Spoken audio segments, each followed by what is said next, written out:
안녕하세요. 오늘의 책은 내가 춤추면 코끼리도 춤춘다. 당신을 부자로 만드는 강력한 힘. 이서윤 지음. 지은이 이서윤에 대해서 소개된 글을 읽어드릴게요. 서울에서 태어나 연세대학교 경영학과를 졸업한 후 2010년 서울대학교 행정대학원에서 석사 학위를 받았다.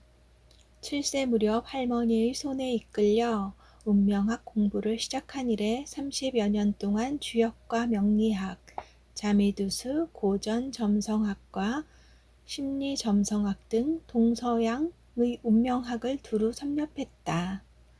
어릴 적에 시작한 공부와 타고난 기억력 덕분에 동서양 운명학의 기본 원리를 빠짐없이 배우고 익힐 수 있었다. 지금까지 5만여 명의 운명학적 특징을 분류하고 분석한 데이터베이스와 작업을 통해 체계적이고 과학적인 운의 원리와 특징을 연구하고 있다. 개명 전의 이름은 이정일, 저술한 책으로는 더 해빙, 오래된 비밀, 운 준비하는 미래 등이 있다. 책 본문으로 들어갑니다. 내가 춤추면 코끼리도 춤춘다. 당신을 부자로 만드는 강력한 힘. 세렌디피티, 행운이란 준비와 기회가 만나는 것이다. 오프라 윈프리. 다음은 독자에게 띄우는 엽서. 그대와 나의 만남은 준비된 기적입니다. 힘든 아침을 맞은 그대에게 빛이 우리에게 비참한 삶의 현실을 비춰준다는 이유만으로 햇살 바라보기를 두려워해선 안 된다고 말한 초현실주의 화가 르네 마그리트를 생각해 봅니다. 지금은 막 동이 트는 새벽, 여명이 밝아오고 있습니다. 이제 곧 해가 떠오르면 그대는 잠자리에서 일어나 또 새로운 아침을 맞이해야 합니다. 새벽의 여명은 어제의 끝이기도 하지만 또 다른 하루의 시작이기도 하지요. 아침을 좋아하는 사람은 행복한 사람이라고 합니다. 그러나 저는 운명학 공부를 하면서 누구나 힘든 아침을 맞이할 수 있다는 사실을 알게 되었습니다. 어쩌면 지금 그대가 그런 상황에 처해 있을는지 모르지요. 언제나 설레는 가슴을 안고 하루를 시작하지만 어떤 날은 유난히 걱정이나 불안이 엄습할 때가 있습니다. 그러면 저는 우선 잠자리에서 일어나기 전에 저의 손을 가만히 움직여 봅니다. 10개의 손가락이 저의 뜻대로 움직입니다. 그러면 살짝 눈을 떠봅니다. 비로소 햇살이 빛나는 세상을 눈으로 직접 볼 수 있습니다. 그리고 침대에서 내려와 걸어갑니다. 다리를 움직여 제가 원하는 장소로 갈 수가 있네요. 이렇게 오늘 하루도 감사한 마음으로 시작합니다. 오늘 일어날 일들 모두 행운으로 받아들일 준비가 되었으니까요. 다른 사람의 소원을 이루어주는 운명. 벌써 재작년의 일이네요. 할머니 무릎에서 시작한 운명학 공부가 어느덧 20년의 세월을 훌쩍 넘겼습니다. 어린 시절의 노트들을 꺼내보았습니다. 스승님들이 풀이하신 저의 이야기가 유난히 눈에 많이 띄었습니다. 다른 사람의 소원을 이루어주는 운명.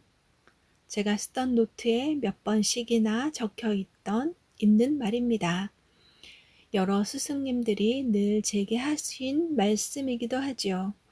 사실 그런 말을 들었던 어린 시절에는 그럼 제 소원은요? 어떻게 그걸 할 수 있는데요? 등 의아한 점이 참 많았답니다. 하지만 이제는 조금씩 그 뜻을 알아가는 중입니다. 제가 해야 할 일은 다른 사람의 소원을 이루어주고 그래서 세상을 행복하게 만드는 것이지요. 이런 제 운명을 하나하나 펼쳐가는 저야말로 행복한 사람입니다.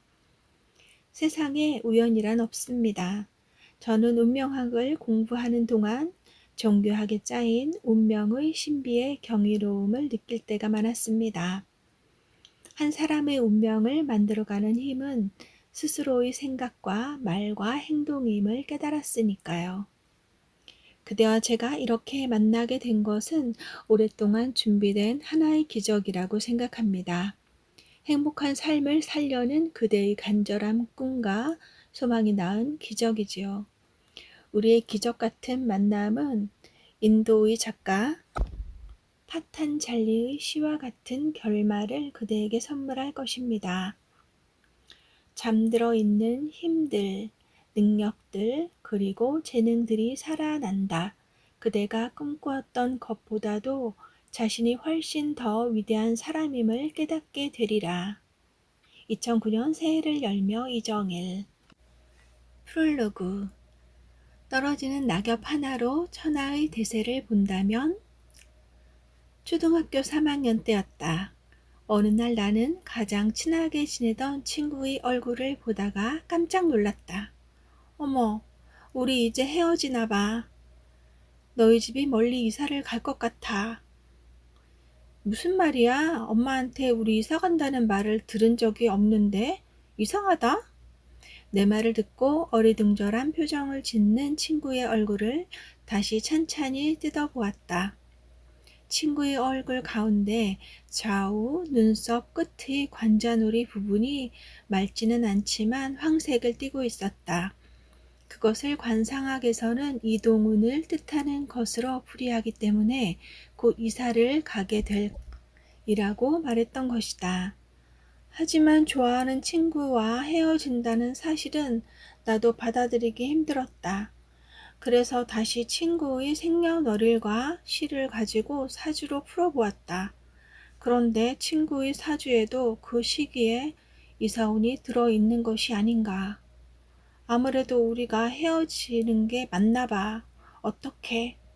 친구랑 나는 곧 헤어지게 된다는 사실에 속상해했다. 서로 걱정을 하는 동안 시간이 흐르고 정말 한 달 후에 친구네 집이 갑자기 외국으로 이사를 가게 되었다. 친구 아버지가 회사에서 외국으로 발령이 났기 때문이었다. 그때는 내 예언이 거짓말처럼 맞아떨어진 것에 놀라기보다는 제일 친했던 친구와 헤어진다는 사실이 더 견디기 힘들었다. 친구의 앞날을 예측했던 그 당시 나는 어린 나이임에도 불구하고 관상과 사주 공부에 한창이었다. 친구들이 생년월일과 태어난 시를 물어본 다음 사주풀이를 하고 관상의 결과와 맞추어 보기도 했다. 물론 결과는 혼자만의 비밀로 간직했을 뿐 드러내놓고 말을 한 적은 거의 없었다. 이렇게 어린 시절을 보내는 동안 나는 운명학과 관련된 이런저런 책들을 구해다 보곤 했었다. 그러나 초등학교 선생님이던 이었던 엄마는 당시만 해도 미신으로 손가락질 받던 운명학에 푹 빠져 있는 딸을 그냥 두고 보기를 힘들어 하셨다. 그나마 학교 공부를 잘했기 때문에 혼이 덜 난 게 다행이라면 다행이랄까? 가와바타 야스나리의 서정가에 나오는 다스에가 떠오른다. 다스에는 5살 때 집안에서 벌인 낱말 카드놀이를 통해서 우연히 자신의 예지력을 알게 되었다. 그 예지력이 어찌나 뛰어났던지 동네에서는 신동이 나왔다고 그랬고 그녀의 어머니는 딸을 자랑스럽게 생각하기도 했다. 하지만 그렇게도 빛났던 예지력으로 예측하지 못한 것이 없었건만 다스에는 정작 자신이 사랑하는 남자의 변심은 전혀 예측하지 못한다. 사랑의 눈이 멀어 순수한 예지력이 흐려졌기 때문인지도 모르겠다. 물론 소설 속의 다스에와 나의 경우는 완전히 다르지만 어릴 때 시작한 운명학에 대한 특별한 관심과 능력이야말로 내 운명을 결정짓는 계기가 된 것은 분명한 사실이다. 어린 나를 운명학이라는 신비한 세계로 인도한 분은 바로 나의 할머니였다. 포목상을 했던 할머니는 통이 큰 여장부 스타일이었다. 술과 담배도 마다하지 않았고 주위에는 늘 사람들이 모여들었다. 당시 할머니는 중국 비단을 수입해다 파는 무역을 하면서 중국 상인들에게 역학과 관상 보는 법을 배우셨다고 한다. 장사의 기본은 신용이기 때문에 사람을 한눈에 파악하는 능력이 필요했기 때문이리라. 특히 외국인을 상대로 하는 무역인지라 사람을 보는 직관력이 무엇보다 중요했을 것이라는 생각이 들었다. 가만히 앉아서 숨쉬기를 반복해보렴. 다른 생각은 일절 하지 말고 숨을 들이쉬고 내쉬는 그거 하나만 생각하는 거야. 그러면 마음과 정신이 맑아진단다. 할머니는 내가 7살이 되던 해부터 참선을 가르치셨다. 참선이라야 무릎을 꿇고 숨쉬기를 반복하는 수준이었지만 영문도 모른 채 할머니가 시키는 대로 곧잘 따라했던 기억이 새롭다. 할머니는 참선이라고 하지 않고 그냥 숨쉬기라고만 하셨다. 지금 내 종아리가 예쁘지 않은 이유도 어릴 때부터 오랫동안 무릎을 꿇고 있었던 탓으로 돌릴 만큼 나는 참선을 열심히 했다. 관상보다 더 중요한 건 심상이라는 걸 늘 생각해야 한다. 눈동자가 검고 동그랗게 잘생긴 사람은 재운이 좋다. 이마가 크고 잘생긴 사람은 인덕이 좋다. 숨쉬기에 어느 정도 익숙해지면서 할머니는 나에게 관상의 기초부터 하나씩 가르쳐 주셨다. 그러면서 손금 보는 법과 사주팔자에 대해서도 알기 쉽게 설명을 되풀이하곤 하셨다. 물론 할머니의 설명을 제대로 알아듣기는 힘들었지만 내 스스로 재미있어 했다는 것은 분명하다. 아마 할머니는 그런 손녀딸이 귀여웠는지 즐거운 마음에 점점 더 많은 공부를 가르치셨던 것 같다.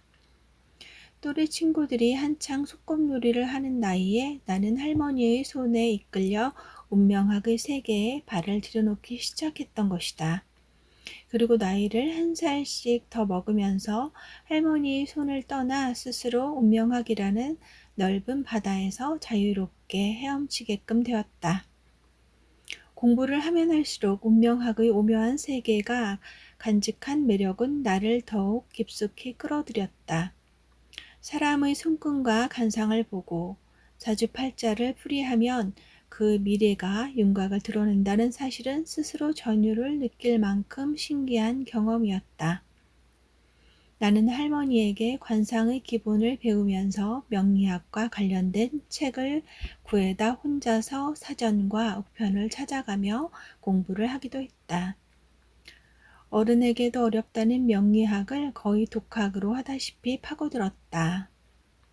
천유, 불축, 지풍우, 인유, 조석, 지화복. 하늘에는 측량하기 어려운 비바람이 있고 사람에게는 아침 저녁으로 바뀌는 화복이 있다. 이런 말들이 주는 무겁고 심오한 의미를 사람들이 현실에서 살아가는 동안 겪게 되는 일과 연관지어 풀어보고 싶은 생각이 들었던 것이다. 보통 사람들이 예측하지 못하는 하늘의 풍우를 예측하고 조석으로 바뀌는 인간의 화복을 미리 감지할 수 있다니. 낙엽 하나가 떨어지는 현상을 보고도 천하의 대세가 어디로 움직이는지 감지할 수 있다는 것이 얼마나 놀라운 일인가.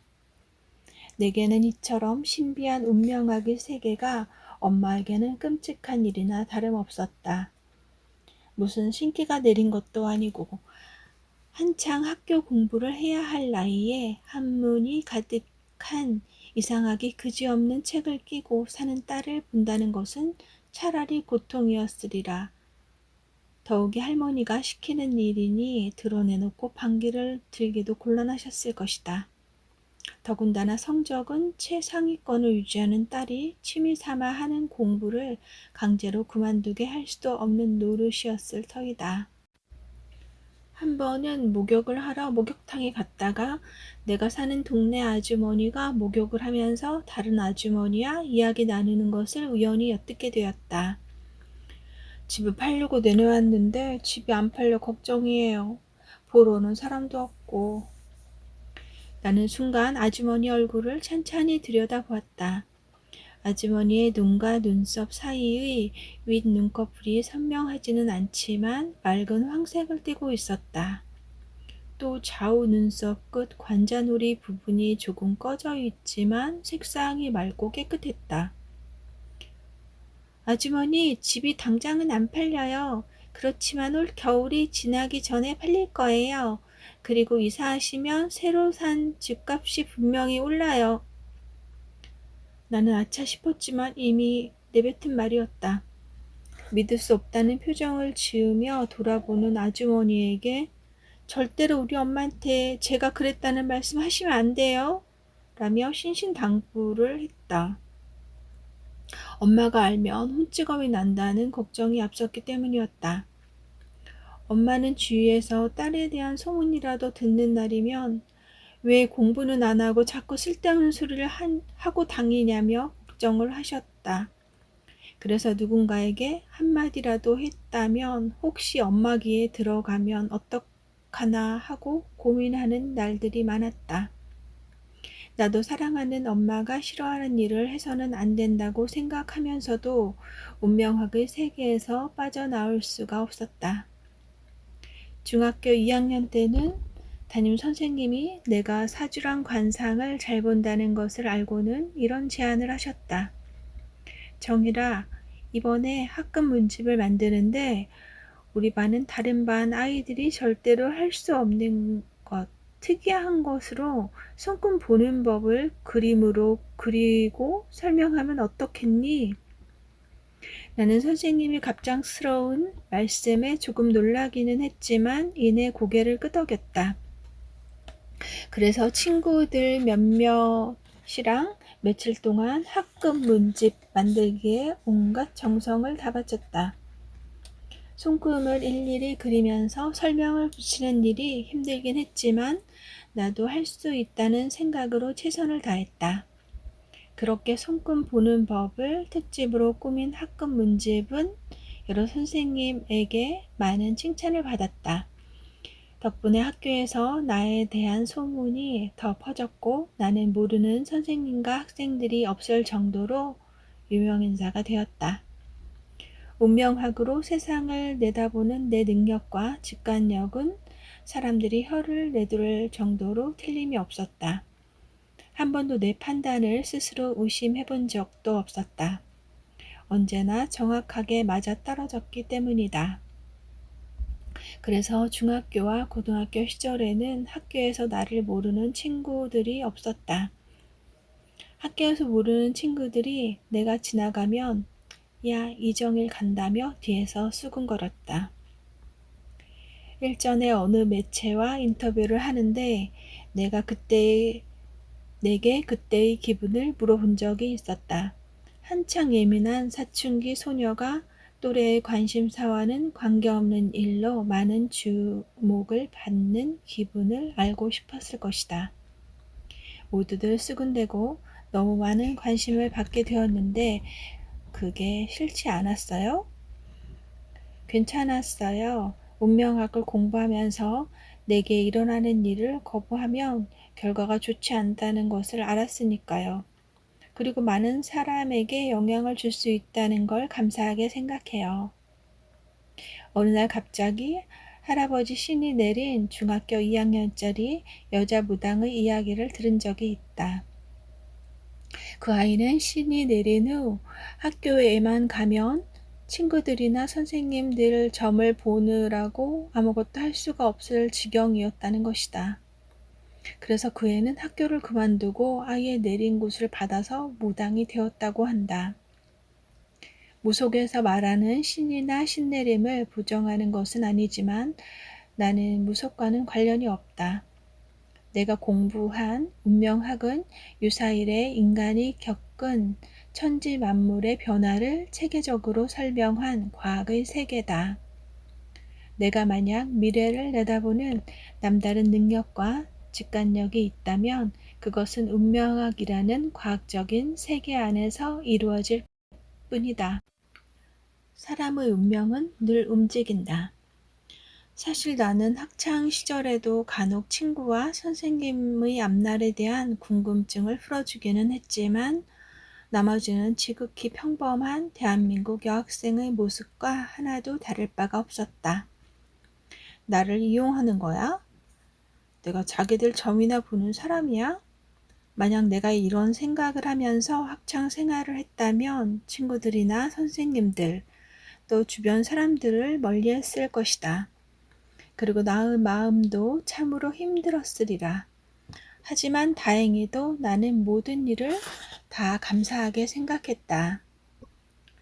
내가 좋아하는 친구들이나 선생님들의 앞날을 미리 얘기해 줌으로써 오늘 잘 활용하도록 도와주는 일은 나만이 줄 수 있는 선물이었다. 또 그렇게 주위 사람들에게 나누어준 행복은 다시 몇 배가 되어 나에게로 돌아온다는 사실을 운명학을 통해 배웠기 때문에 감사할 수 있었다. 다만 지금까지 살아오면서 느꼈던 가장 큰 갈등은 내 안에 있는 부모님께 인정받고자 하는 마음을 이겨내면서 운명학 공부를 해야 한다는 것이었다. 부모님은 지금도 내게 말씀하신다. 너는 공부하기를 좋아하니까 더 공부를 해서 유학을 가면 좋겠다. 너는 좋은 학교를 나왔고 공부도 잘했으니까 박사까지 하고 어디 좋은데 취직을 해서 남들처럼 편하게 살아라. 부모님이 내게 바라신 것은 행정고시에 패스해서 공무원이 되거나 박사 학위를 마치고 교수가 되는 것이었다. 그러나 내 안에는 더 성장해야 할 무엇이 있음을 나는 잘 알고 있다. 사람은 때에 따라 해야 할 일이 따로 있기 때문이다. 그래서 적절한 시기에 자기 안의 여러 가지 모습 중에서 가장 편하고 남들보다 잘할 수 있는 일을 선택하는 게 중요하다.